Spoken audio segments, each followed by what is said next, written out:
നമസ്കാരം. President Donald ട്രംപിന്റെ കടുത്ത വിശ്വസ്തനായ കാഷ് പട്ടേലിനെ രാജ്യത്തെ ഉന്നത നിയമനിർവഹണ ഏജൻസിയായ FBI ഡയറക്ടറായി നിയമിച്ചു. ഈ നിയമനം ഡെമോക്രാറ്റുകളുടെ കടുത്ത എതിർപ്പിനെ മറികടന്നാണ്. സെനറ്റിൽ 49-നെതിരെ 51 വോട്ടുകളാണ് കാഷ് പട്ടേലിന്റെ നിയമനം അംഗീകരിക്കപ്പെട്ടത്. 38,000 അംഗം FBI തലവനായാണ് കാഷ് പട്ടേൽ എത്തുന്നത്. ഗൂഢാലോചന സിദ്ധാന്തങ്ങൾ പ്രോത്സാഹിപ്പിച്ചതിനും 2021 ജനുവരി 6-ന് ക്യാപിറ്റോൾ ആക്രമിച്ച ട്രംപ് അനുകൂല കലാപകാരികളെ പ്രതിരോധിച്ചതിനും ട്രംപിനെ എതിർക്കാൻ ഗൂഢാലോചന നടത്തുന്ന ഡീപ് സ്റ്റേറ്റ് അംഗങ്ങളെ പിഴുതെറിയണമെന്ന പരാമർശത്തിനും വിവാദത്തിലായ ആളാണ് കാഷ് പട്ടേൽ. അതേസമയം റിപ്പബ്ലിക്കൻ പാർട്ടിയുടെ മേലുള്ള ട്രംപിന്റെ സ്വാധീനം അടിവരയിടുന്നത് കൂടിയാണ് പട്ടേലിന്റെ നിയമനം. ട്രംപിന്റെ ഇതുവരെയുള്ള എല്ലാ മന്ത്രിസഭാ തിരഞ്ഞെടുപ്പുകളും സെനറ്റ് അംഗീകരിച്ചിരുന്നു. റഷ്യ, സിറിയ തുടങ്ങിയ ശത്രു രാജ്യങ്ങൾക്ക് പിന്തുണ നൽകിയിട്ടും രാജ്യത്തിന്റെ ചാരമേധാവിയായ തുൾസി ഗബാർഡും ആരോഗ്യ സെക്രട്ടറിയായ റോബർട്ട് എഫ് കെന്നഡി ജൂനിയറും തിരഞ്ഞെടുക്കപ്പെട്ടതും ഇതേ രീതിയിലാണ്. പട്ടേലിന്റെ നാമനിർദ്ദേശം അട്ടിമറിക്കാനുള്ള അവസാന ശ്രമത്തിൽ ഡെമോക്രാറ്റിക് സെനറ്റർ ഡീക് ഡർബിൻ വ്യാഴാഴ്ച വാഷിംഗ്ടൺ ടൗണിലെ FBI ആസ്ഥാനത്തിന് പുറത്ത് ഒരു പത്രസമ്മേളനം നടത്തിയിരുന്നു.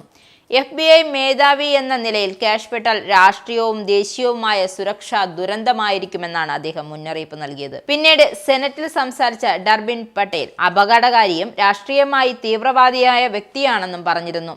നമ്മുടെ രാജ്യത്തെ ഏറ്റവും പ്രധാനപ്പെട്ട നിയമനിർവഹണ ഏജൻസിയെ ഉപയോഗിച്ച് തന്റെ രാഷ്ട്രീയ ശത്രുക്കൾക്കെതിരെ പ്രതികാര നടപടികൾ പട്ടേൽ സ്വീകരിച്ചേക്കുമെന്നും അദ്ദേഹം അഭിപ്രായപ്പെട്ടു. പേസ് യൂണിവേഴ്സിറ്റിയിൽ നിന്നും നിയമബിരുദം നേടിയ ആളാണ് ഈ പട്ടേൽ. ഇന്ത്യൻ കുടിയേറ്റക്കാരുടെ മകനായ കാഷ് പട്ടേൽ ന്യൂയോർക്കിലാണ് ജനിച്ചത്. ട്രംപിന്റെ ആദ്യ ഭരണകാലത്ത് നിരവധി ഉന്നത പദവികളിൽ സേവനമനുഷ്ഠിച്ചിരുന്നു. ദേശീയ സുരക്ഷാ കൗൺസിൽ ഭീകരവിരുദ്ധ വിഭാഗത്തിൽ സീനിയർ ഡയറക്ടർ, ആക്ടിംഗ് പ്രതിരോധ സെക്രട്ടറിയുടെ ചീഫ് ഓഫ് സ്റ്റാഫ് എന്നീ പദവികൾ അതിൽ ചിലതാണ്. നിയമലംഘകരെ നിയമത്തിന് മുന്നിൽ കൊണ്ടുവരാൻ മാത്രമാണ് തനിക്ക് താല്പര്യമെന്നും അദ്ദേഹം സെനറ്റ് ജുഡീഷ്യറി കമ്മിറ്റിയോട് പറഞ്ഞിരുന്നു.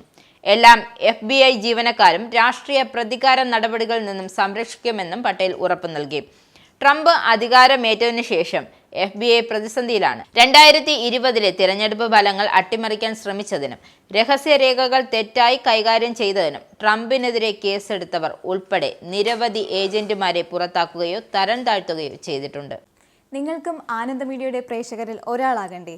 യൂറോപ്പിലും US-ലും ആഫ്രിക്കയിലും അടക്കം പ്രവാസികൾ ഉള്ളയിടങ്ങളിലൊക്കെ ജനപ്രിയ ചാനലുമായി ആനന്ദ് മീഡിയ ഒപ്പമുണ്ട്. ഏഷ്യാനെറ്റ് ഫ്ലവേഴ്സ് അടക്കം നിങ്ങളുടെ വിരൽത്തുമ്പിലെത്തും. ആദ്യം റോക്കു ബോക്സ് സ്വന്തമാക്കുക. അതിൽ നിന്നും ആനന്ദ് മീഡിയ ആപ്ലിക്കേഷൻ ഡൗൺലോഡ് ചെയ്യുക, ഇൻസ്റ്റാൾ ചെയ്യുക. എന്നിട്ട് 02085866511 എന്ന നമ്പറിൽ ഞങ്ങളുടെ കസ്റ്റമർ കെയറിൽ ബന്ധപ്പെടുക. അല്ലെങ്കിൽ +91 735 660 3747 എന്ന നമ്പറിൽ വാട്സപ്പ് ചെയ്യുക. ആനന്ദ് മീഡിയയുടെ സേവനങ്ങൾ സ്വന്തമാക്കുക. മറ്റു ചാനലുകൾക്കൊപ്പം ആനന്ദ് TVയും എൻജോയ് ചെയ്യുക.